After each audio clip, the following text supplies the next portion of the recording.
But I appreciate the concern. I was going to send Emma to get me coffee, but no, you know. Anyways, before we jump into today's lecture, I wrote Wednesday up on the board because you finally get to benefit from my physical ailments. I have appointments for the leg. So I'm taking a sick day. So no history class on Wednesday. Come to your other classes, except for you two back there. Don't come to Spanish. But yeah, okay. So you either get to go home early or you just get a longer lunch break. Mac, you can just like run out of here. I know you're going home early. All right. She's just like, yay. Can you do it on Friday, Mr. Santos, that day too? Can you be sick? All right. But anyway, so Wednesday, no history. Okay. You get the middle of the week off. So we've been looking, like I said, this chapter was going to cover everything from like the late 1500s into the 1700s. And so we're slowly moving through various areas, okay? We are slowly working through various areas. And so now we go back to Europe to see, you know, some of the effects of the Protestant Reformation and then, of course, the Catholic Counter-Reformation, all right? Because obviously, you know, we now have this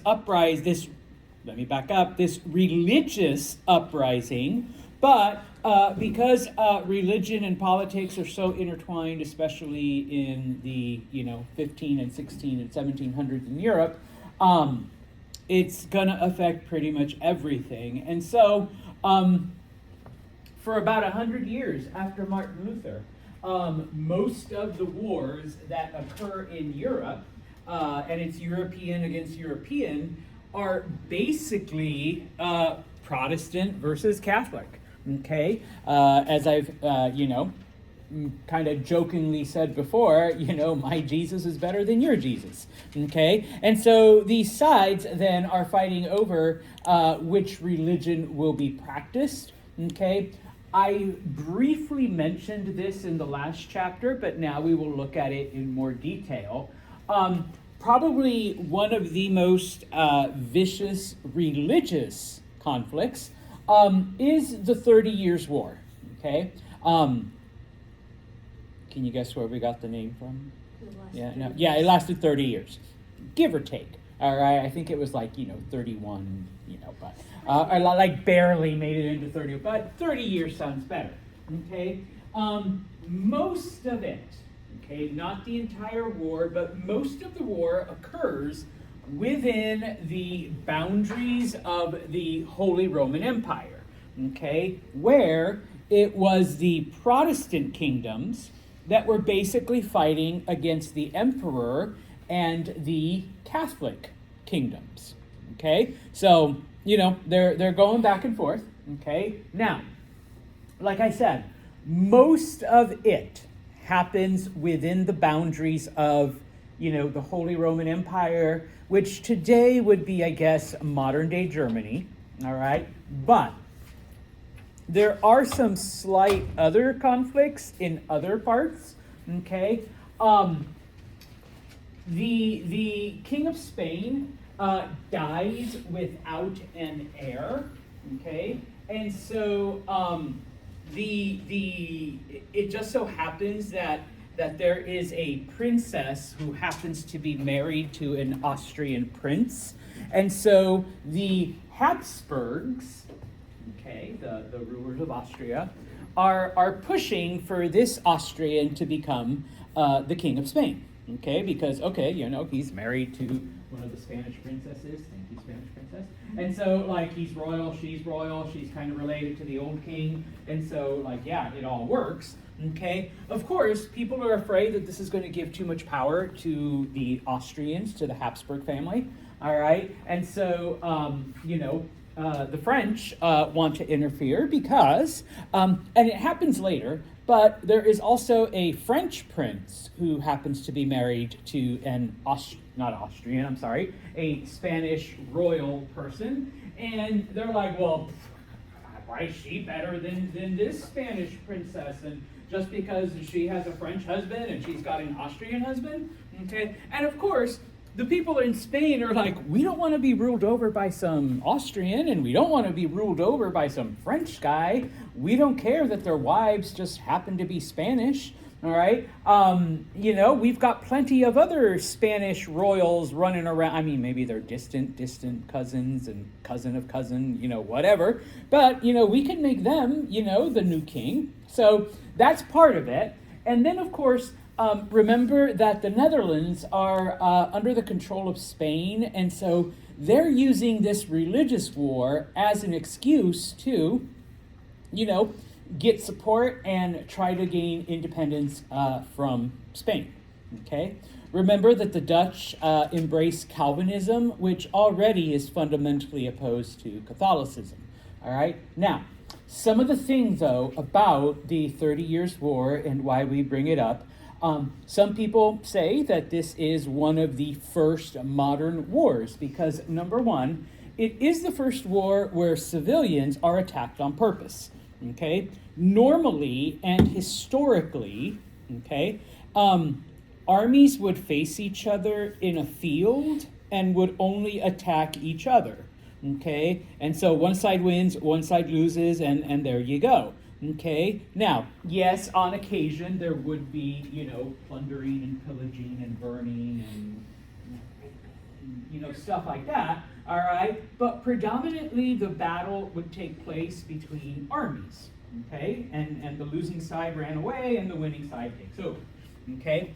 But here we see that the various armies, because, it is a religious war, not only are they attacking the civilians on purpose, okay, to try to demoralize them, but they are also, destroying their resources. They're destroying their water sources. They're slaughtering their animals.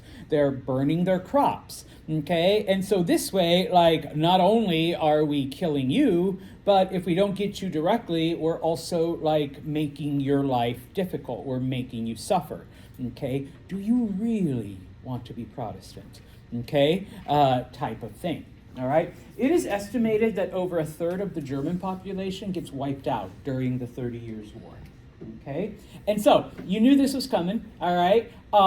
Like I said, most of the conflict is within what today we would call Germany, okay, within the Holy Roman Empire, but there are battles, there are other things, okay, that go on outside near Spain and near the Netherlands and whatnot, okay? But the bulk of the fighting, okay, is within Germany. Now, we're not going to get into all of the details, okay? I will bring it up, I will say, according to the Treaty of Westphalia, but just remember that that's the treaty that ended the 30 Years' War, okay? And of course, there were a lot of things that happened, okay? But the three important ones that I want you to remember, okay, the three biggest results of the 30 Years' War, okay? Well, I'll give you the two little ones, okay? Number one, the Netherlands gets its independence.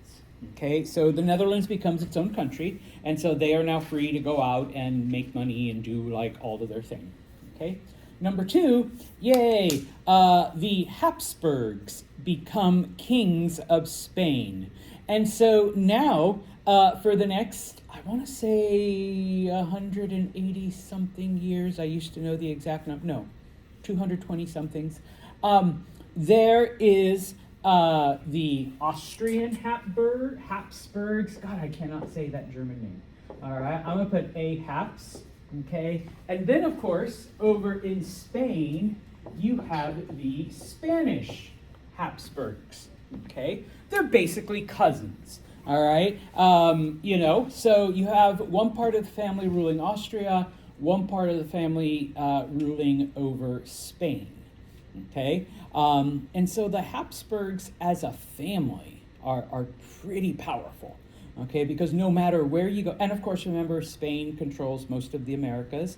So, no matter where you go, the Habsburgs, they dominate Europe, they dominate the Americas, Philippines, parts of Asia, so the Habsburgs are it, Okay, that is the family you want to marry into.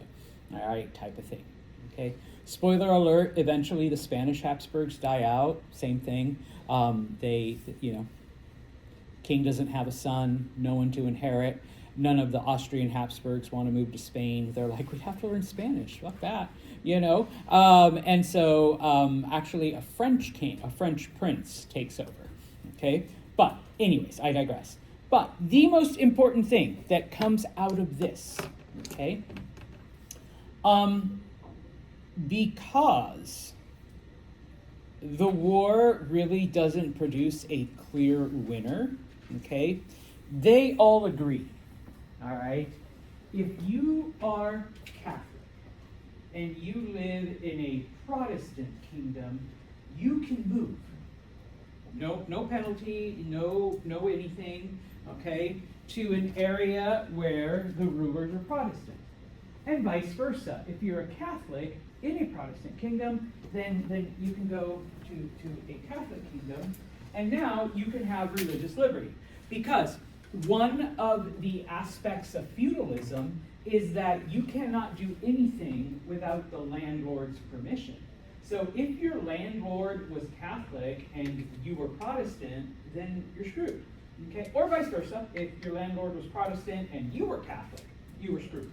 And so now we are taking that control away from the landlord, okay? If the people in your land, in your kingdom, in your whatever, say, yeah, we're different religions and landlord's an asshole because of it, so I want to move to where everybody else is the same religion as I am, okay? And so the Treaty of Westphalia basically does that, all right? That's the biggest thing they do, is they allow this, and it's like one of the first steps in religious freedom. I know it's not a lot, all right? But being able to move with people who believe the same thing as you, kind of a big deal, all right? Especially, once again, considering that you have just fought a 30-year war over religion, and is this the last one Europeans would ever fight about religion? Yeah, no, okay? There's going to be a lot more, okay? But the fact that now you can, pretty much go to where you feel comfortable, okay? And to kind of tie it all in together, I guess, at some point, there's some group of funny-looking people in England with, belt buckle hats and everything, and they're like, we're being persecuted, we want to go where we can practice our beliefs, and, okay, yeah, there's a precedent, we've already done that for people, so, hey, why don't you just get on a boat and go where we can't see you, okay, and yes, and off you go, and next thing you know, we're eating turkey on the fourth Thursday of every November. All right, type of thing. So it's kind of like that foundation, that start, okay? Of course, all of the physical damage, okay, because remember, it wasn't just armies fighting armies. Armies were attacking civilians, armies were burning down farms, armies were slaughtering animals, It takes almost 100 years for Central Europe to recover, okay? And in those 100 years, yeah, England and the Netherlands and other countries that weren't directly affected, directly in the middle of the conflict, they're able to go out and build a worldwide empire, okay? Oh my gosh, I am so sorry. Okay, so I've already talked too much about this, okay? Now, a couple of other things that happen and why it's determined, why we kind of call it the first modern war, okay? Whereas before, okay, people were still fighting like you would see in medieval, conflicts, where you'd have a small group of knights. Yeah, I'm trying not to embarrass you. Yeah. So you had these small groups of knights. Okay, you would storm castles, okay, and like I said, you would have armies that would fight in an open field against each other, okay. Now though, this is complete warfare. We're not just going army against army. Okay, we are attacking your homes. We are attacking your children. We are, burning your farms. We are slaughtering your animals. Okay, so that it isn't just like, oh yeah, we're fighting each other, but now you have to worry about what's happening to my family. Okay, what's happening to my farm, and like, are we going to have like any food to eat because they just killed all of the population back home and got rid of all our food. Okay, for the longest time, okay, Europe. All right, you had the medieval system. Only certain people were allowed to fight. You actually do have like a warrior class type of thing. But now, okay, you not only are you getting volunteers, okay, but in many areas, okay, people are now starting to hire mercenaries and hire people to come and fight for your side. Okay. Oh, and by the way, if you're a criminal, we start seeing people being sentenced to the army as punishment. Okay, which you don't really see before. Okay, and in many cases, this becomes like standard, like throughout the 14, 15, 16, 1700s, and even into the middle of the 1800s, where one of your prison sentences could be go to the military, okay, type of thing. All right. For the longest time, if you were an officer, okay, basically you either bought your commission, and you could still do this even as late as the late 1800s. Okay, you would literally buy. I want to be a colonel, so if you paid enough money, they made you a colonel. All right, or something like that.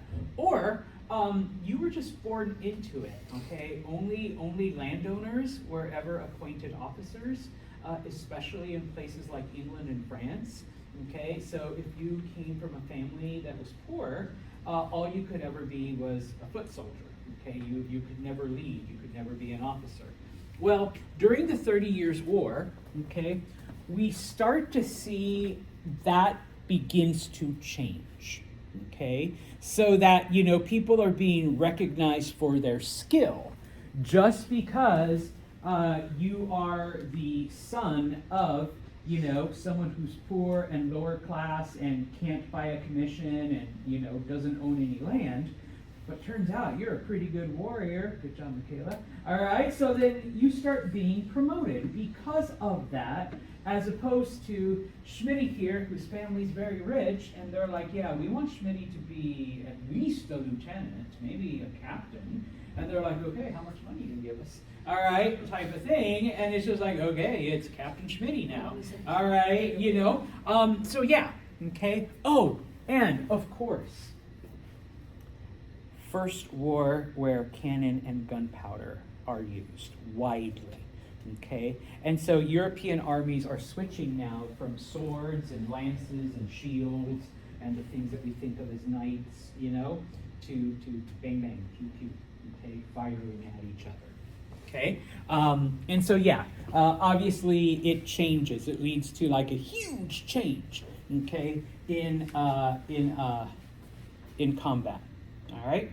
Now, obviously, with the exception of Spain, okay, because they lost quite a bit during the 30 Years' War. Okay, it's weird because they actually came out the biggest losers. Because of the 30 Years' War, not only do they lose the Netherlands, okay, the Netherlands becomes independent, but we don't really get into it. Your textbook kind of mentions it. The Spanish tried to invade England, and they sent like this massive fleet to attack. And of course, the English at this point still aren't the most powerful country on the planet.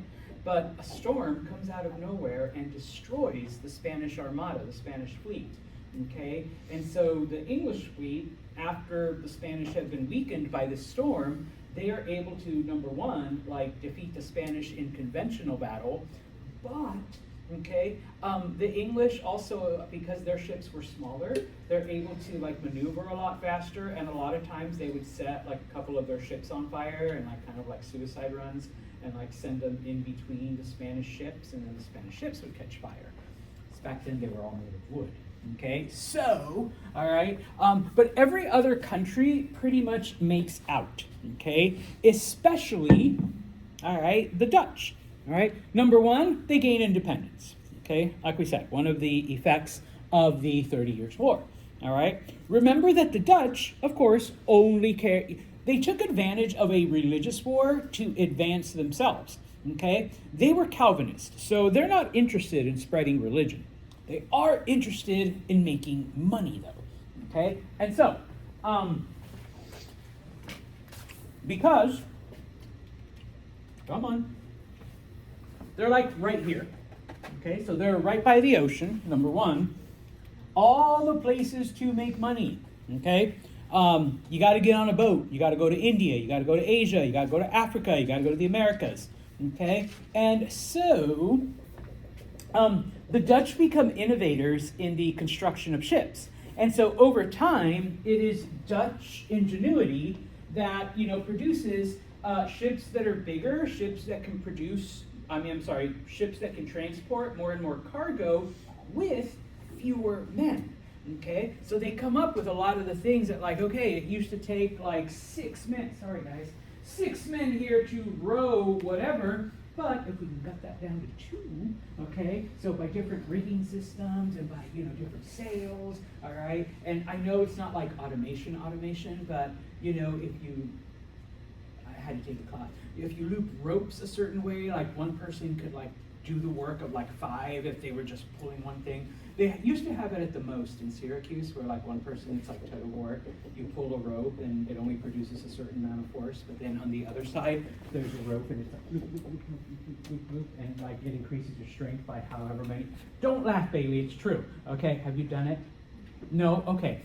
Basic physics, but anyways, like, you tug of war each other, and like the person with all the loops, they're like, la la la la la, you don't require a lot. Anyways, it's the Dutch that like do this with sails and oars and like this whole thing, okay? But it isn't just that, okay? Number one, they invent the stock exchange, okay? Now, for many years, all right, people had already been, getting investors and stuff and funding, different enterprises. What if we do that on a permanent basis? What if we have a system already established, all right? So that, an individual doesn't have to go out and try to find people, okay? People come already with money trying to make more money, okay? But also, it's regulated. There's rules. There's systems in place. Okay, number one. All right, and of course, if you want to make, if you want to make money, come on down. We've already got the whole enterprise in place.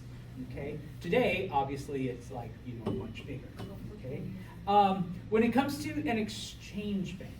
Okay, because we are in fact dealing with different countries and different currencies and different things, we all have to agree that certain things all have similar values. And while some people have done this on a smaller scale, we need a worldwide thing. We need a worldwide agreement, okay, that a pound of gold, I know that's a lot of gold, but a pound of gold is X, okay? And it is the equivalent of 5 pounds of silver. Okay, and all of that is the equivalent of 30 pounds of, copper, And so they came up with a system that everyone agreed on, okay, etc. Okay, now, the other thing. So, number one, stock exchange. Number two, the Dutch invent insurance. What is insurance? Most of us, the experience that we have with insurance is car insurance. Okay, why do you have car insurance? Grace. Your car done break. All right, in case it done break. All right, but more than likely what? Get into an accident. Accidents, yes. Okay. And what is an insurance policy supposed to do? Yeah. Okay. Number one, cover the fees. They will either repair it or replace it or whatever so that you can continue doing your thing. Well, your boats could get lost at sea. They could be taken down by a storm. They could be attacked by pirates. They could, like all this other stuff. And if you lose your cargo, you lose your cargo. If you lose your ship, you lose your ship. Well, what if we develop a system where, Schmitty, for X amount of dollars a month, okay, if you get attacked by pirates, we will replace your ship. If you lose X amount of cargo in a storm, we'll pay you the value of the cargo that you lost. Okay. If your boat sinks, if we can salvage it, we will pay for the repairs. If not, we'll get you a new boat. We'll have a new boat built. Okay. Now, where does that money come from? Basic insurance. Like the money taken all the time. Yeah. Okay. So Schmitty's making her boat payments. Okay, her boat insurance, sorry, thank you in Spanish. Her boat insurance payments every month, okay? But guess who else is making their boat insurance payments? Everyone, yeah! All right, now, are all y'all having accidents like every month with your boats? No! So what's happening with that money? It's piling up. Yes, it's piling up. Oh, and let's just reinvest it into the stock market that we invented. And so now we're getting interest off of all of these other things. Okay? So in the moment, so I'm getting rich because you guys have really good boats and there's no pirates attacking y'all. All right? But then one day, okay, Bailey's boat gets boarded by pirates and, they take her cargo and then she shows up back and says, Santos, my boat's fine, but they took all the shit that was in it. Okay? All right, so what did you have? Oh, I had, cinnamon and vanilla and, potatoes from the Americas and like 50 slaves from Africa. Like, all right, that's worth about X amount. Here's the money. Okay? And she's like, great, awesome. I'll go back, start, doing the thing all over again. Okay? Meanwhile, I'm still sitting on this pile of money because that was just a small, because all y'all are paying your boat premiums every month. Okay? That's the way car insurance still works. Okay, type of thing. Any kind of insurance, really. Okay, my sister used to work in insurance. The likelihood of shit happening to you. so yeah, they get pretty rich, and if they invest it wisely, their funds grow continually. Okay, like type of thing. And so, it's only when there's like, I know when she worked, there was like this natural disaster in Oklahoma. And so she's like, that was the most horrible day because like they got like, everyone was flooded with calls because people lost their home, tornadoes, And so it's kind of like, holy shit, then the execs start panicking because, oh my God, like we're having to build 200 houses, like type of thing. So, it was really going, but anyways, you can thank the Dutch for that, okay, for that concept and that idea. All right. Now, some of the other countries, okay, and some of the other things that happen, because remember, we are still in the middle of that mini ice age, but we are now coming out of the worst part of it. Look, we're not done, but temperatures are slowly starting to warm up. Okay. Now, okay. England and France, they don't come up with innovative crap like insurance and stock markets and everything else that the Dutch are doing, okay? But they do come up with ideas and policies and rules and laws to try to preserve their own wealth, okay? And hopefully take some from the Spanish and other people. Remember that, and let me just do this really quick. You can still see that, right? Everyone is still operating under the rules of mercantilism, if I can spell it, okay? Remember that the idea of mercantilism is that wealth is finite. It's like a pie, okay? And so if you have a bigger piece of the pie, that means that other people have smaller pieces, and the people with the smaller pieces are trying to get bigger pieces, okay? And so this is now what's happening. Okay? Of course, if you have a certain amount of pie, and for whatever reason, okay, like the Spanish are doing okay, and the Dutch especially, their piece is getting way bigger, all right, and the French are slowly increasing their share, we got to do what we got to do to protect our slice of the pie, okay? And so, the English, for example, passed the Navigation Act of 1659, which basically says that only English ships could carry English things. Okay, so if you recall the triangle thing, all right, raw material from America to England, it can only go on English ships. Okay, manufactured goods from England to Africa can only go on English ships. Okay, slaves and other things being taken out of Africa that we're going to ship to America, only English ships. Okay, now it kind of works because for the English government, there really is no way to enforce it like 100%, unless you send the Navy out there to like check every ship, which, is kind of impossible, all right? And this is also kind of significant because fast forward about 120 years, and when the American colonies begin to rebel, one of the first things they rebel against is the fact that the English, by now it's the British, are enforcing the Navigation Act, okay? They're like, yeah, why, Michaela, why is your stuff going on that French boat? And you're like, because they're taking it to the factories? And it's like, it can only go on a British boat, okay? So not only are we going to take your stuff now, but, you're going to get fined for, not using a British boat type of thing, okay? Now, some of the other things that we see during this time, okay? And if you took History 101 with me, or if you took it in general and hoping that your instructor taught you this, okay? We see improvements in farming, but we also see the implementation of new farming techniques, okay? People begin to realize, and in this case we're applying certain scientific principles, people begin to realize that number one, we need to keep water moving, okay? And so sometimes there is such a thing as too much water on your plants. So let's kind of move it from where there's too much of it into other areas. And this way we also increase, all right, how much stuff we can grow, okay? It's basic, very, very basic natural selection or eugenics. But if I take my big cows and my big bulls and I mate them, then the babies are going to be even bigger, okay?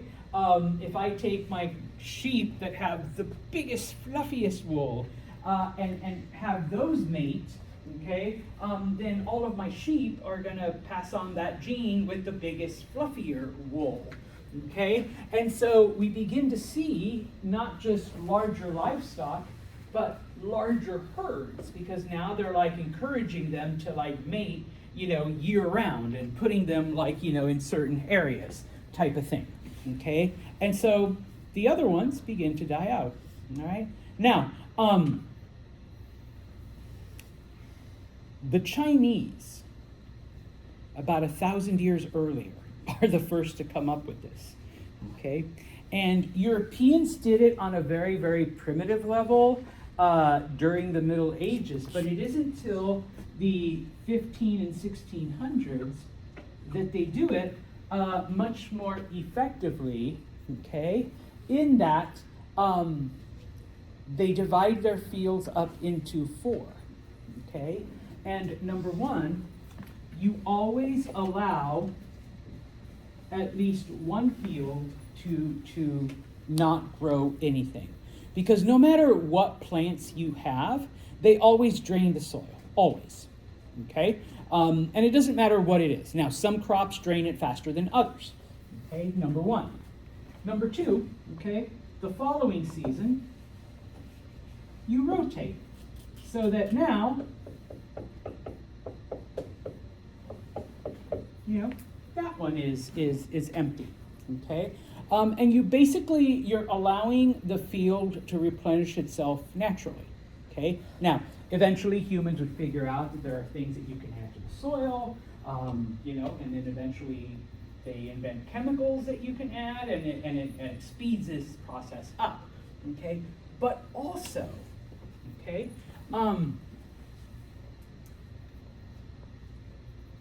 Europeans discover, and this is where they take a step beyond what the Chinese did, okay, that there are certain crops that, number one, don't need as much nutrients, okay, but that if you take, like, if you allow those crops to kind of get a teeny tiny bit rotted, and then you rebury them into the soil, all right, and kind of mix it in, you know, very primitive composting, those actually provide a lot of nutrients into the soil, okay? So you're not just letting nature, like, kind of, like, do it, you know, because this takes a whole season, all right? But now you're, like, encouraging it to speed the process up, all right? In the Americas, Native Americans taught European colonists that if you take, like, old fish bones and other bone, you know, that they'll eventually dissolve in the soil, and, you know, that will provide nutrients as well, okay? Or old corn husks. Corn husks also, you know, do the trick, okay? Type of thing. And so now, okay, not only are you nutrifying the soil, but since you don't have to wait, you know, for your field to replenish itself, okay, you can grow food year round, okay? So we're starting to alter things just a teeny tiny bit, okay? And so remember, those of you that have had me before, sounding, you know, just repeating myself, more food, more people, more food, more people, more food, more people. So now you have, like, this food surplus, okay? Boom, okay? Which comes in really handy if you're still at the tail end of an ice age, okay? Like, type of thing, all right? Now, in this case, though, okay, what begins to happen, all right, because leave it to people to, you know, allow their greed and their envy and their whatevers, okay, is that, okay, my land is producing a lot of shit, okay? My cattle is getting bigger because I'm only mating, like, my big herds, and my sheeps are getting fluffier because I'm only allowing the big fluffy sheep to mate. The other ones are just dinner, okay, type of thing. And so we begin to see, number one, people begin to enclose their lands, okay? Because, okay, bigger cows and bigger bulls means that they're going to get through, like, whatever little thing is there, okay? Or, you know, whatever gene makes, you know, my cattle bigger seems to also make them a bit more aggressive and curious, okay? So I'm going to have to put up fences. I'm going to have to put up walls to keep them, all right, within, you know, my enclosed area, okay? But also, now with, like, bigger herds and with more food and with more crops, you know, they're, you know, I don't know, one day Grace is walking by saying, damn, look at Santos' apples. I'm gonna grab me a few, you won't miss them, all right? But yeah, no, I did notice, okay? And so we start putting up fences and walls and all of this other stuff, number one. Number two, with, okay, more food, more people, more food, more people. With all of this food that's growing, I cannot handle all of the stuff. And so in this case, you do have people who maybe don't have land or aren't as fortunate, or maybe their land isn't as productive. So, Grace, instead of stealing my apples, why don't you come work for me? I will pay you X amount to, you know, pick apples, harvest apples, or even better, I'll give you some of my land, and, you know, you just pay me rent, and, you know, boom, boom, boom. Not only do you have apples, but, you know, now you have a place to live, now you have a place to live. Of course, you know, you're paying me for it the entire time, okay? And then from there, we begin to shift to what's known as commercial farming, because for most of human history, okay, and I say most, but there are exceptions like the Roman Empire and, you know, amongst the Byzantines and stuff, but for most of human history, people grew food not because they loved nature and they loved to grow things and that joy of watching my little seedling, and then I put it in the little green one, then I put it in the bigger green one, then I go down to Michael's and I get the really big pot, and then I'm watching it, and then I plant it outside. She's like, yeah, I love that part. No, I did it because I didn't want to die, okay? Because food equals not dying, okay? But now that I have all this shit, and I rented land out to Grace, and I have all of these things, and you know what makes a lot of money? Carrots. People are just dying for carrots. So I am going to plant all of my carrots, okay, on my 4 fields, and I already know how to make my soil more productive, and I already know how to make it so that, I can grow food year round. Okay, am I growing carrots because I just love carrots and I'm going to eat carrots every day, and carrot cake and carrot juice and carrot loaf? And why am I buying so many? Or why am I growing so many? Yes, because the people that can't grow carrots, or maybe over here at Michaela's farm where Michaela's only growing corn, okay, yeah, I'm buying corn from Michaela, and Michaela's going to buy carrots for me, okay, and we're both going to make money, all right? And Bailey, she just has sheep. All kinds of sheep, all right? The biggest, fattest, fluffiest sheep that you have ever seen, okay? Not because she loves sheep, not because she likes to, cuddle up with sheep. Oh, they're so soft, and, I mean, maybe she does, I don't know. But what is she gonna do with all those sheep? Shear them. Yes, shear them, sell the stuff. Hey, Santos, give me carrots, I'll give you all of this fluffy white stuff so you can have decent clothes and not that shit you're wearing. Boom. And it's just like, okay, now we get those beginnings. That's not to say that the people that are farming and growing food, because I don't want to die. And this is the only thing that grows on my farm. Okay, those still exist, and those will exist up until like the late 1800s. Okay, where it's basically like, I just don't want to die, so as long as I have a piece of land where I can grow stuff, then okay, I'm not dead. All right, until next year at least. Okay, but we see those beginnings as well. All right, I'm going to stop right here, okay, because this is a completely different topic, and I know it's 7 minutes. That's okay.